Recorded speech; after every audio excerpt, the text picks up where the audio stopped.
Todos sabem que governadores e prefeitos receberam bilhões do governo federal em suas mãos para usar no combate à pandemia através da autonomia conferida a eles pelos semideuses. A pergunta é: onde foi parar cada centavo desses bilhões? O prazo para os governadores responderem à PGR onde foram parar os hospitais de campanha se esgotou no dia 19. Sabemos que apenas alguns responderam. E vai ficar por isto mesmo? Lógico que vai. Afinal, a justiça tupiniquim está sem moral, é seletiva e tem lado. Essa CPI politiqueira, com a maioria de senadores da canhota destrutiva, já nasce desmoralizada. É possível prever o grande teatro para esconder os desvios do dinheiro público feito pelos governadores e prefeitos, mirando o canhão dessa CPI em direção ao presidente da República, único alvo desde o começo da armação. Já estão arrumando uma narrativa inacreditável, a de que a culpa pela maracutaia de governadores e prefeitos é do governo federal por não dizer aos estados e municípios o que era para fazer com o dinheiro. Isso mesmo, a narrativa, que já ecoa na mídia militante, é de que o governo não disse que não era para roubar o dinheiro que foi enviado para combater o vírus que veio da China. Parece piada, mas não é. Eles odeiam Bolsonaro, são capazes de tudo para tirá-lo do poder. Não tem limites, pois não suportam mais um presidente que não rouba e não deixa roubar, ocupando a cadeira presidencial, que sempre foi deles.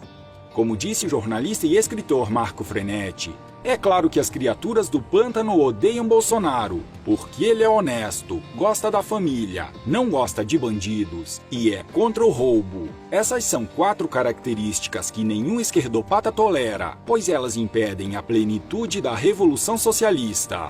Mas não é apenas isso. Há também um forte componente emocional e psicológico a torturar os delinquentes. Eles não perdoam Bolsonaro porque ele é um político realmente amado pelo povo. As criaturas do pântano se contorcem e urram de inveja nas noites de lua cheia. Bolsonaro não precisou mentir, não precisou gastar milhões em marketing, não precisou criar um personagem e, sobretudo, não precisou assinar notas promissórias da escória política para alcançar a cadeira da presidência. Nenhum político brasileiro tem um histórico tão admirável como este. Ao contrário, os outros, se tentarem se misturar com o povo, como temos visto, correm sério risco. Bolsonaro representa, pura e simplesmente, a parte honesta da população brasileira. Os desonestos, os psicopatas, os prisioneiros de suas falhas de caráter, os inocentes úteis, os idiotas úteis, os viciados, os traficantes, ou seja, a turma que sofre de esquerdopatia raivosa, que são minoria, o odeiam. A maioria é honesta e, por isso, se espelha em um igual e, novamente, elegerá Jair Messias Bolsonaro. É por isso que só há 3 chances de a criminalidade canhota chegar na presidência em 2022: pelo assassinato, pelo golpe ou pela fraude. O professor Carlos Alberto Chaves Pessoa Júnior, em artigo no site Jornal da Cidade, analisou o momento e alertou que qualquer solução rejeita o imediatismo. Diante da realidade, é necessário a razão, nunca a emoção.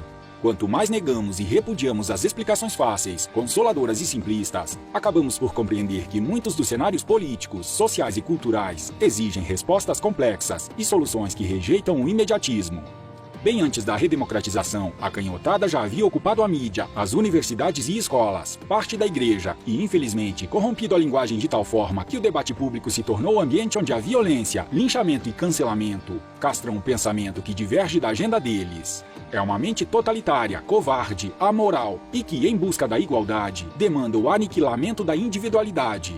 Carreiras brilhantes foram sepultadas, mentes fascinantes foram criminalizadas e marginalizadas, e a família tratada como reduto de agressores, fanáticos religiosos e agentes de ódio e preconceito. Já vivíamos em um ambiente pré-ditatorial. Todas as gerações contaram com homens de valor que lutaram contra a injustiça, e no Brasil, a figura de Olavo de Carvalho, filósofo e escritor, era e ainda é a mais corajosa diante da hegemonia e censura socialista. Por muito tempo, o professor era a única voz. Depois surgiram seus alunos, amigos e até mesmo oportunistas que desejavam crescer, aproveitando-se do nome do único filósofo brasileiro. Mário Ferreira dos Santos havia nos deixado em 11 de abril de 68 e Olavo de Carvalho foi se firmando durante os anos 90. Olavo trouxe toda uma larga e sólida bibliografia que nem sequer se cogitava ser traduzida, muito menos ser discutida, dentro das universidades. Formou alunos que se destacam na política e jornalismo e, de igual forma, escritores de valor. Jornalistas e escritores que não estavam ligados ao Olavo de Carvalho também surgiram e foram de grande importância para quebrar a máquina inquisitorial canhota, como Rodrigo Constantino, por exemplo. A direita renascia e já incomodava sendo um mero bebê. Alguns editoriais começaram a traduzir obras de grandes escritores conservadores e, com o surgimento das mídias sociais, toda uma sorte de mentiras e desinformação foi combatida. O monopólio da verdade havia recebido seu mais duro golpe. O espaço político, todavia, ainda tinha pouquíssimos nomes antimarxistas e, pasmem, nenhum conservador. A redemocratização trouxe o reinado do teatro das tesouras, com políticos que se digladiavam diante das massas e que, tão pronto a eleição acabava, se apoiavam e trocavam afagos. O tal Foro de São Paulo era tratado como mítico ou simples reunião de idosos pelo jornalismo demente. Contudo, foi de vital importância para o crescimento, amadurecimento e ampliação da esquerda em toda a América Latina. A chegada do Partido das Trevas ao poder foi tratado por quase a totalidade de artistas como o sinal que a direita e o conservadorismo, tidos como retrógrados e criminosos, nunca mais voltariam a ascender politicamente. Os poucos nomes de direita que o Congresso recebeu foram cancelados pela máquina panfletária socialista. Com o fracasso dos governos canhotos ao lidar com a economia e a quase total ausência de políticas que desenvolvessem a indústria nacional e a diversificasse, somadas às denúncias de corrupção e a um justificado impeachment, o sentimento anticanhoto tomou as ruas e, na busca por um nome que representasse os anseios de uma quebra com a velha política, somente um despontava no horizonte. Jair Bolsonaro era a única opção e essa realidade permanece.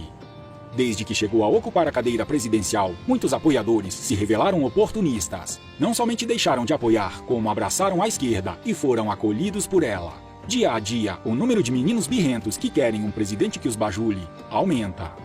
Falsos conservadores anunciam que vão cair fora do barco e, quando indagados em quem vão apoiar, surpreso percebo que para eles basta um nome que possa ter reais possibilidades de derrotar o presidente numa próxima corrida presidencial. Querem poder e nada mais, o que os torna tão nocivos como a esquerda que dizem criticar, mas que, ironicamente, copiam os métodos, tendo, portanto, uma postura amoral. Negar apoio ao presidente, sabendo do tamanho e peso do ativismo judicial, do poder da mídia opositora e suas mentiras, e dos parlamentares que insistem em arrastá-lo para a velha política do toma lá da cá, é ser irresponsável e iludido. Não perceber que ele não possui apoio real no Congresso, a chamada base bolsonarista tem poucos leais e muitos políticos pomposos e incompetentes, e ainda assim exigir mais do que tem sido feito e traçado, é ser ignorante.